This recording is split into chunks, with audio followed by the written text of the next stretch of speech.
couple were behind bars after a man was arrested for multiple sex crimes against children, and his wife was seen on video on his phone engaging in bestiality with their dog. On Wednesday the 13th of March, authorities responded to a H-E-B supermarket at 3540 Rayford Road in Spring, Texas, where it was reported that a man, later identified as William Keene, was following two children around the store touching himself. William was arrested and charged with indecency with a child by exposure. During the investigation, William's phone was taken into evidence and a search warrant was executed. On his phone, authorities found a video of William's spouse, Jolie Keene, engaging in various sex acts with the couple's Great Dane dog and other images of child sexual assault.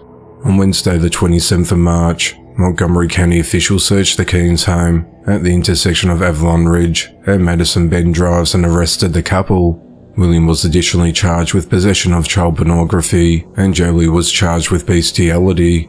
The couple's two children aged 10 and 18, along with a Great Dane and two other dogs, were removed from the home. It's unclear if the children are in Protective Services custody or have been released to relatives. Ken Washington of the Montgomery County Constables Precinct 3 said that we don't know what kind of environment they were exposed to on a regular basis. Maybe they weren't exposed to anything. Maybe they were exposed to a lot, he said. Authorities said that William is a veteran and Jolene is a registered nurse. They both remain held at the Montgomery County Jail. The investigation into the matter continues. A 34-year-old man is behind bars on suspicion of killing his elderly roommate and burying his remains in the backyard of their North Carolina home. On Wednesday the 27th of March, Catherine Roush reported her friend 69-year-old Lawrence Grabka missing to the New Hanover County Sheriff's Office. In the 911 call, Catherine told the operator that Lawrence failed to pick up the phone when she called on Tuesday the 26th of March, and that when she showed up at his home that night at 5501 Myrtle Grove in Wilmington, North Carolina, his door was unlocked. She said she found Lawrence's phone and wallet in the home, but could not find him anywhere. She said that she found this especially unusual since she was the only one who drove him places.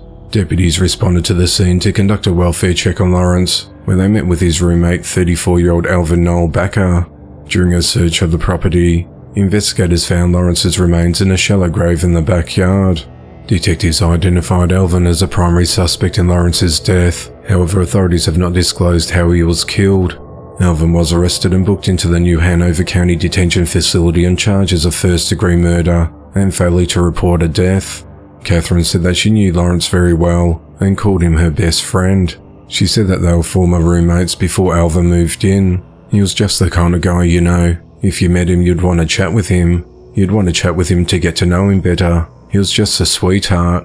Lawrence was the sweetest man in the world. He did not deserve this, she said. Catherine recalled the last time she saw Alvin, and she believes he had already killed Lawrence before burying him in the backyard.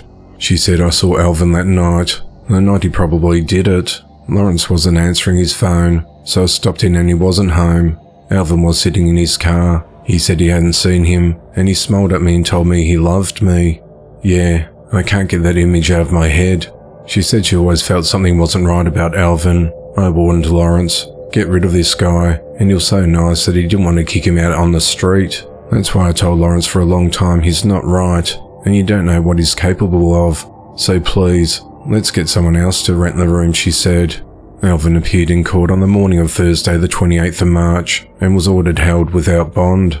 If convicted, Alvin could face the death penalty. The investigation into the matter continues.